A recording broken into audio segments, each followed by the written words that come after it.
I think we can all agree that this present incarnation of the Pittsburgh Steelers offense is boring and fairly awful.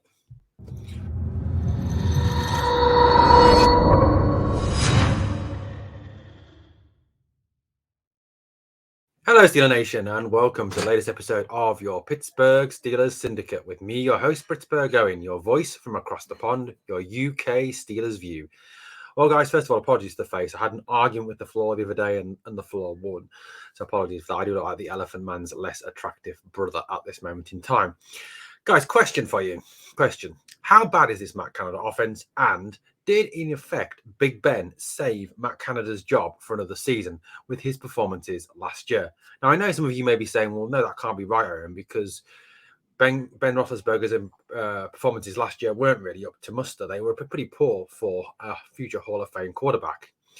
Now, let's just put this into perspective before I start.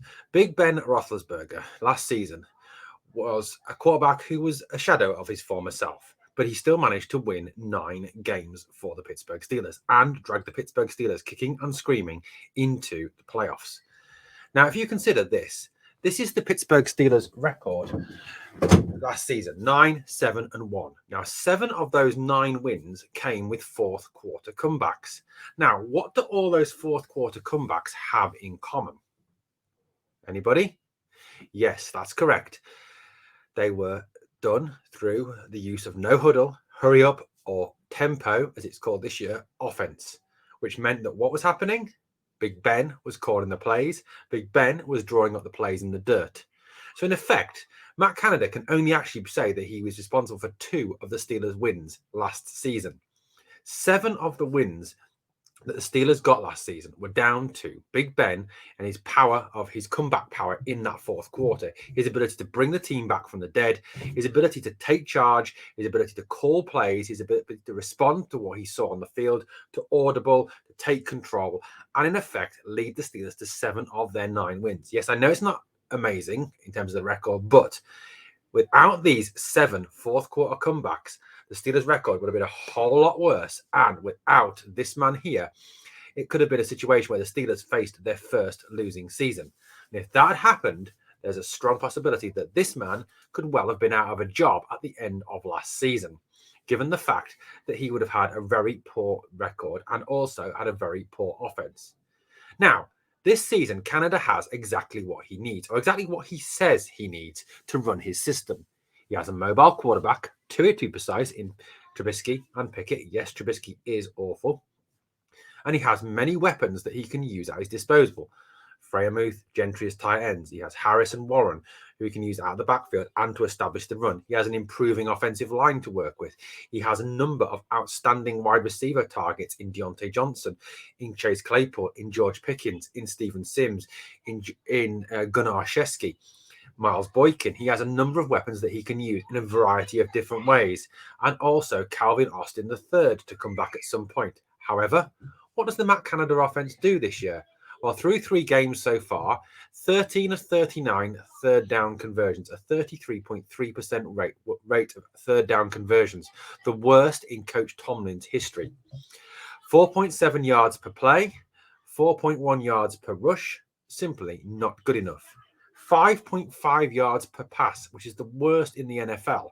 And would this be to continue for the entire season, would be the worst in NFL history by not only through Matt Canada's play calling, but by the absolutely awful quarterback play of Mitch Trubisky, who is rated in the bottom half of quarterbacks in the NFL.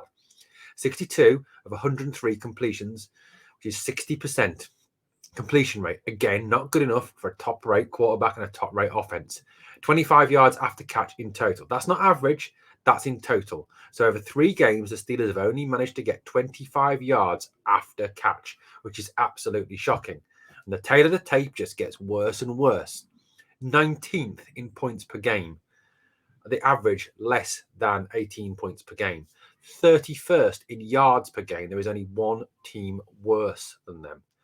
30th in plays per game. Absolutely shocking.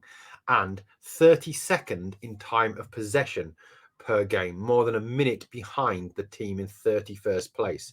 The Steelers' offense under Matt Canada and Mitch Trubisky averaged just 24 minutes of possession, meaning the defense is on the field for 36 minutes, which is way too long and leads to the defense becoming gassed. Now, take this into account as well. In 20 games with Matt Canada as the Steelers offensive coordinator, Pittsburgh has 4 first quarter touchdowns, not taking opening drive touchdowns, just first quarter. Okay. So in 20 games, Matt Canada's offense has only managed to score 4 touchdowns in 20 games. That's 1/5. That is absolutely shocking. 20%. Unfathomable. So incredibly painful for touchdowns in the first 15 minutes of the games over a 20-game sample. And this is a period when you can go in with scripted plays. This is when you are not hamstrung by what the defense is showing you. You can go in by scripting your own plays and going in with that plan that you've worked on all week. You are not hamstrung by what the game situation is. You are not hamstrung by what your players have been doing in that game. You have got a script in front of you to work from, and he still cannot get it right. But Ben Roethlisberger, I think, has obviously helped to save Matt Canada's job. 7 out of 9 wins last season has kept Canada in a job. Now, I'm not blaming Big Ben for this. I'm not saying Big Ben's bad for doing this, because I love Big Ben to pieces. But it's something worth considering, isn't it, Steeler Nation? That had we not had Big Ben last season, had Ben retired the year before, that this could be a very different situation than we're facing now, that Canada would not still be our offensive coordinator.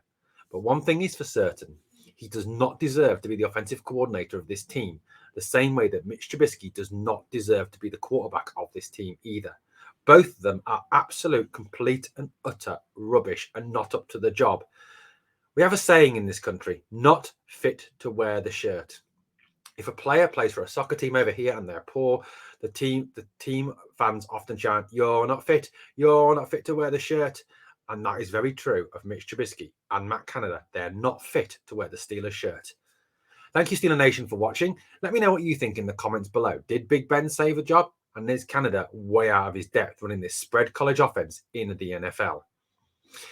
Add to that also the fact that every time he gives a press conference, he looks stressed, he looks out of his depth, he looks very uncomfortable.